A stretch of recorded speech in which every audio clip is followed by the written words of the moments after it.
தடை 100 வந்தாலும் செயல் வெற்றியாக்கி தரும் தாராள குணம் கொண்டவன். நீ வலை வீசும் அறிவுக்கு தொலைவானவானாகி மாறாது அருள் செய்பவன்.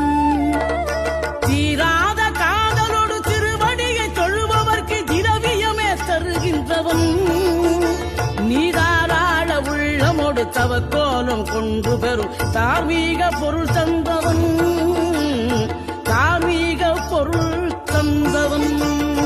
6 படை வீடும் அருள் வழங்கும் முருகா அருகே நீ ஓடோடிவா. 2 முகம் ஜொலிக்க 2 கரங்களுடன் ஆதரவு